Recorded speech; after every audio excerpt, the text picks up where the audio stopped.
આરોપીની ધરપકડ કરવામાં આવી છે. કોણ છે આરોપી, એનો રોલ શું હતો, આખું ષડયંત્ર શું હતું? જેમ આપણે જાણીએ છીએ કે ક્રાઇમ બ્રાન્ચમાં એક 15 દિવસના નવજાત બાળકને 3 આરોપીઓ સાથે ઝડપી પાડેલ. જે આરોપીઓમાં એક રોશન ઉર્ફે સજ્જન મહાવીર પ્રસાદ અગ્રવાલ, બીજા વંદનાબેન જીગરભાઈ પંચાલ, સુમિત બચ્ચનભાઈ યાદવ, આના કબજામાંથી એ બાળકને ઝડપી લેવાય. આ આરોપીઓ હાલ તપાસ ઉપર હતા, જેની તપાસ દરમિયાન આ બાળક કોના પાસેથી લાવેલ એ તપાસમાં નવા ખુલાસા થયેલા, જેમાં બનાસકાંઠાનો યુનુસ ઇમામ ખાન નૂર ખાન સિંધીની સંડોવણી ધ્યાને આવેલ. જે યુનુસને બનાસકાંઠા એસઓજી પોલીસની મદદથી ક્રાઇમ બ્રાન્ચે ઝડપી પાડેલ છે, જે હાલ જેની તપાસ ચાલુ છે પોલીસ કસ્ટડીમાં છે. આરોપી પાસેથી કેટલામાં મુખ્ય આરોપી લાવ્યા હતા અને આ જે યુનુસ છે એ બાળક ક્યાંથી લેવો? યુનુસની તપાસમાં એણે ગોવિંદભાઈ નામના વ્યક્તિની ખુલાસો કરેલ છે, પણ એ ગોવિંદભાઈ ક્યાંના છે, શું છે, એની તપાસ હાલ ચાલુ છે. આ યુનુસને અગાઉ 2022માં કાલુપુર પોલીસ સ્ટેશનના ગુનામાં ક્રાઇમ બ્રાન્ચે અરેસ્ટ કરેલો હતો, એટલે ગુનાહિત ઇતિહાસ ધરાવે છે, અને ત્યારબાદ આ બીજા ગુનામાં તેની સંડોવણી ધ્યાને આવે છે. ગોવિંદભાઈ છે ક્યાંના છે, કેટલા દિવસ પહેલા એને બાળક લીધું હતું, કેટલામાં લીધું હતું, આ બાળક કોનું છે? હવે આ બાળક જે છે હાલ યુનુસ સુધી તપાસમાં જે લિંક મળી છે, હવે યુનુસ ગોવિંદભાઈનું નામ જણાવે છે. હવે યુનુસની તપાસમાં ગોવિંદભાઈ કોણ છે, ક્યાંના છે, એનો શું રોલ છે, એ જ્યારે ગોવિંદભાઈની ધરપકડ થાય ત્યારે ખ્યાલ આવશે કે એ ગોવિંદભાઈ કોના પાસેથી આ બાળક લાવેલા.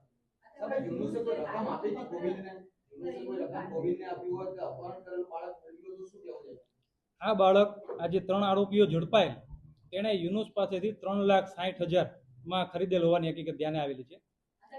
જે યુનુસ પાસેથી આ ગુનાના કામે એક 2 લાખ રૂપિયાનો ચેક પણ કબજે કરવામાં આવેલો છે, જેની તપાસ હાલ ચાલુ છે. યુનુસે બાળક કયા પ્લેસ ઉપરથી લીધું, કઈ જગ્યાએથી લીધું, બનાસકાંઠાનું કોઈ સ્થળ કે કઈ નામ કર્યું છે? જેમ મેં આપને પહેલા કીધું કે આ યુનુસ જે છે એ ગોવિંદભાઈ પાસેથી લાવેલો છે. ગોવિંદભાઈ જ્યારે આપણે એની આગળની તપાસ કરશું ત્યારે ગોવિંદભાઈ ક્યાંથી લાવેલા છે, ગોવિંદભાઈ ક્યાંના છે, યુનુસ ક્યાંથી લાવેલું, કઈ જગ્યાએથી યુનુસે ક્યાંથી કલેક્ટ કર્યું બાળક? એ હિંમતનગરમાં.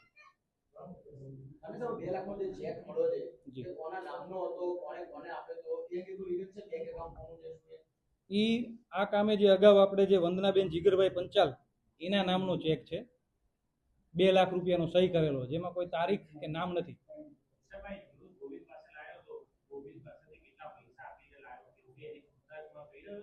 ના, હજી હાલ એ કઈ બાબતે નથી બીજો જણાવી દે. એની તપાસ હાલ ચાલુ છે કે એને કેવી રીતે પૈસા લીધા, કેટલામાં લીધું, ઓનલાઈન લીધા છે કે કેશમાં લીધું છે, એની તપાસમાં જ ખ્યાલ આવશે કે શું કેવી રીતે એને બાળક મળ્યું.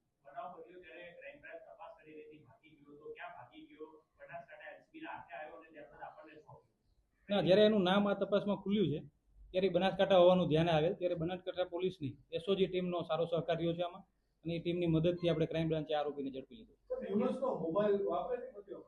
હા, એનો મોબાઈલ છે ગુનાના કામે.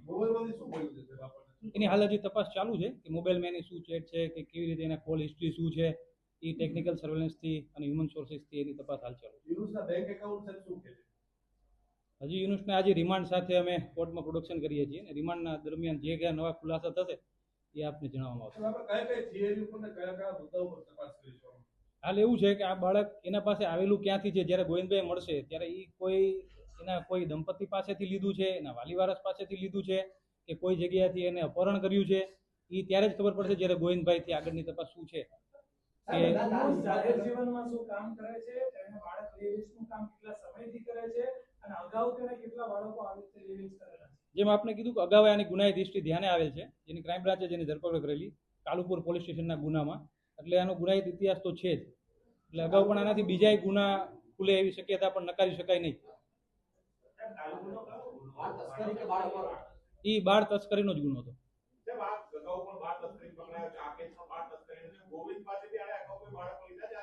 એ હજી સુધી ધ્યાને નથી આવ્યું, તપાસ ચાલુ છે. એ હાલ નહીં કહી શકાય કે બીજા હશે કે કેમ, પણ જ્યારે ગોવિંદભાઈની તપાસ કરશું એ વખતે ધ્યાન આવશે કે ગોવિંદભાઈ પાસે આ બાળક ક્યાંથી આવ્યું. એની હાલ તપાસ ચાલુ છે હજી ઊંડાણપૂર્વક, કે એનો પરિવાર ક્યાં છે, ક્યાં રહે છે, કોણ કોણ છે, એમાંથી કોઈ સંડોવાયેલા છે કે કેમ, એના બીજા મિત્રો છે, આમાં કોઈ મદદગારી કરી છે કે કેમ, એ બધી દિશામાં હાલ તપાસ ચાલુ છે. કયા કયા મુદ્દા પર તપાસ થઈ ચૂકી છે? હાલ યુનુસ જે ગોવિંદભાઈનું કહે છે, સૌ પ્રથમ તો પ્રાયોરિટી એવી છે કે આ બાળકના માતા પિતા મળે, કેમ કે બાળક ખૂબ નાનું છે, હાલ ઓબ્ઝર્વેશનમાં છે, અને આજે એને જે રજા આપે ત્યારે અમે ચાઇલ્ડ વેલફેર કમિટી CWC સમક્ષ બાળકને રજૂ કરશું. પછી જે આગળ હુકમ જે થશે એ મુજબ કાર્યવાહી કરશું. તમામ આખા ઘટનાના તાર હિંમતનગર આસપાસ જોડાઈ રહ્યા છે. પોલીસે સરકારી રેકોર્ડ પણ જોયો છે. ક્યાંય આવા બાળકના અપહરણની કોઈ ફરિયાદ સત્તાવાર આ 3-4 દિવસોમાં કે અઠવાડિયાના સમયગાળામાં નોંધાઈ એવું કંઈ સામે આવ્યું છે? ના, હજી સુધી ધ્યાને આવેલ નથી, કેમ કે બાળક નાનું છે એટલે પોતે તો કંઈ કહી શકે નહીં કે ક્યાંનું છે, શું છે. અને જ્યારે આવી કોઈ તપાસ દરમિયાન એવી કોઈ હજી લિંક નથી મળી કે કોઈ અગાઉ ક્યાંય દાખલ થયું હોય ને કોઈ સંપર્ક કર્યો હોય. એટલે હિંમતનગરમાં આવી કોઈ ફરિયાદ હજી સુધી ના, હજી આપણી તપાસ દરમિયાન આવું કંઈ ધ્યાને નથી આવ્યું. એવા કોઈ ફરિયાદ દાખલ થઈ હોય? સોરી, ફરિયાદ કે દાખલ થઈ હોય એવા? ના, હજી સુધી આપણને ધ્યાને નથી આવ્યું આ બાળક બાબતે આવી કોઈ. આ જે આરોપી સાબરકાંઠા, બનાસકાંઠા અને હૈદરાબાદ આ 3 રાજ્યના લોકો સાથે સંપર્કમાં હતો અને અહીંયાથી બાળકો ત્યાં મોકલતો હતો, તો એના તાર જે નાગરાજ જે હૈદરાબાદનો એજન્ટ છે તેને જોડાયેલા છે, ઓળખે છે ખરા? હા, અમારી તપાસમાં એવું ખુલ્યું છે કે રોશન નામનો જે વ્યક્તિ છે એ હૈદરાબાદ હાલ રહે છે. ત્યાંના કોઈ નાગરાજને આ બાળક આપવાનું હતું, પણ નાગરાજની હજી વધુ વિગત એની તપાસ ચાલુ છે કે કોણ છે, ક્યાંનું છે. ત્રણ આરોપી પકડાણા એ અને યુનુસ, આ લોકો કેટલા સમયથી પરિચયમાં હતા, કેટલા સમયથી એકબીજાને ઓળખતા હતા, અગાઉ એકબીજા ક્યાં ક્યાં મળેલા હતા, એવું કઈ કહે છે ખરા? હવે તો 4 આરોપી પકડાઈ ગયા. હવે એ એવું છે કે છેલ્લા 1 વર્ષથી સંપર્કમાં હતા એવું ધ્યાન ઉપર આવેલું છે. અને આ ક્યાં મળ્યા હતા સાહેબ? કઈ રીતે મળ્યા હતા? એ જ્યારે યુનુસનો અગાઉના ગુનાહિત ઇતિહાસ છે એની કોર્ટ મુદ્દતે આ કામની જે આરોપી છે વંદનાબેન જીગરભાઈ પંચાલ, એના સાથે એનો સંપર્ક થયેલો, અને વંદનાબેન મારફતે એનો સંપર્ક આ કામના આરોપી રોશન મહાવીર પ્રસાદ અગ્રવાલ સાથે થયો. ઓકે સાહેબ, આજે યુનુસ છે, યુનુસ ને આ જે મહિલાઓ છે 3 જણા છે, એને આ સિવાય અન્ય કોઈ બાળકો આપેલા છે ભૂતકાળ?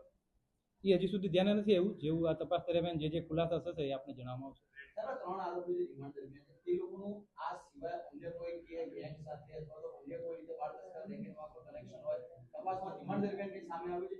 હા, એ અમારા તપાસ દરમિયાન એવું ધ્યાને આવ્યું છે કે આ કામના આરોપી જે રોશન અગ્રવાલ છે અને વંદનાબેન પંચાલ છે, એનો અગાઉ હૈદરાબાદ પોલીસને ત્યાં ગુનો દાખલ થયેલો છે. એની કોર્ટ મુદત દરમિયાન બંને ત્યાં પણ મળેલા. સાહેબ, એ કેવું હતા? એ હૈદરાબાદમાં કેસ શું છે? એ હૈદરાબાદની વિગત હજી હાલ તપાસમાં આપણે આવેલ નથી. જેમ જેમ તપાસમાં આગળ ખ્યાલ આવશે આપને જણાવવામાં આવશે.